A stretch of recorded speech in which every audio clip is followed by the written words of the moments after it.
Quer saber como viver de YouTube? Através do YouTube, milhares de pessoas estão mudando de vidas completamente, tendo resultados magníficos como esse, apenas seguindo o que esse carinha aí fala nos vídeos. Link na descrição. Começar mais um episódio do podcast Os Sócios, um episódio especial de Natal. Estou aqui, como sempre, com Malu Perini, minha esposa, host e rosto do podcast, devidamente trajada aí, ó. Olá, pessoal, sejam bem-vindos. Sempre colocam um gorrinho pra mim, acho que é porque eu sou a única que entra no clima das coisas, né? Eu queria falar um pouco sobre a formação dessa região, principalmente o Estado russo. Quer falar um pouco pra gente sobre isso? Vamos lá. Eu acho que, assim, para começar, a gente não pode desconsiderar, né, o lugar onde a Rússia e a União Soviética estão colocados e a formação dessa identidade, desse povo, dessa história. E esse lugar é muito marcante porque é o maior território do planeta. Eles ocupam o maior espaço da Terra. E isso não é pouca coisa.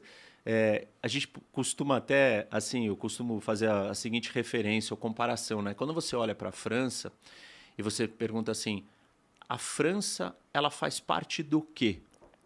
A Alemanha faz parte do quê? Fazem parte da Europa. Essa é a nossa resposta. E quando você fala assim, e a Rússia? Faz parte do quê? Parece que é mais Ásia, né? Ou não? Na verdade, assim, tipo, ela não é bem a Ásia, Mas não é também não só é a Europa. Ásia, mas não é só a Europa. E aí você começa a olhar para o mapa e prestar atenção naquilo e você fala assim, não, mas peraí, a Rússia não faz parte de alguma coisa. Porque ela é por si só. E isso muda a nossa moldura de referência, de escala das coisas. Os russos não fazem parte de alguma coisa. A pergunta que eles fazem é, quem faz parte de mim? Porque ele é tão grande, eles são tão grandes, né? Aquele espaço é tão gigantesco que os outros é que fazem parte. Isso vai explicar um pouco da mentalidade, né? Ou do mindset de você olhar e falar assim, no fundo, a União Soviética e a Rússia quer sempre ocupar, englobar o resto e não fazer parte do resto. Então, ela é uma coisa à parte. E aí, olhando de novo para a questão de ser asiático ou europeu, e aí, os russos são asiáticos? Eles podem ser. Mas eles são europeus? Também podem ser e também são.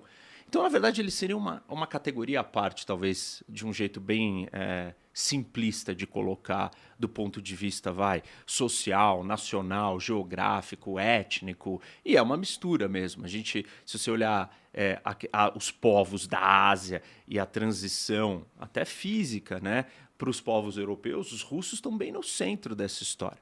Então, esse território começa nesse lugar, mas esse lugar ele tem algumas características muito específicas. E a primeira delas é que ele está localizado numa área muito plana e muito isolada do resto do mundo, que é o centro do coração dessa combinação de Ásia com a Europa, que é a Eurásia. E esse lugar plano, que são os estepes da Eurásia, sempre foi um lugar muito vulnerável, aonde os russos sofreram. E quando ele nasceu, quando você dá a entrada, né, quando eles começam a formar o seu primeiro estado ali, que era o Principado de Moscóvis, que é ali onde está Moscou, eles se sentiam muito ameaçados e eles não tinham barreiras e defesas naturais para se proteger do resto. E aí, basicamente, eles tinham que lidar com duas grandes rotas de invasão. Uma que vinha da Ásia, que eram aonde vinham os cavaleiros nômades, e aí os mongóis vieram dali, e essa rota era um problema da Ásia Central. E a segunda vinha da planície do norte da Europa. E aí vieram desde os cavaleiros teutônicos até a máquina de guerra nazista, passando por Napoleão e todo mundo que cruzou por esse corredor no norte da Europa, que atravessa, que vai desde a França, correndo até chegar dentro de Moscou. E óbvio que nessa situação não tinha como eles sobreviverem, esse pequeno principado. E eles começaram a entender que eles precisavam, então, expandir para evitarem de serem dominados. E aí eles começam um processo de expansão para bloquear essas rotas de invasão. E a primeira fase desse processo de expansão é lidar com a rota da Ásia, que é a primeira rota de invasão, onde eles sofreram muito com as invasões dos mongóis. Aliás, a gente pode até dizer que o surgimento real da identidade ou da nação russa começa quando o Principado de Moscou,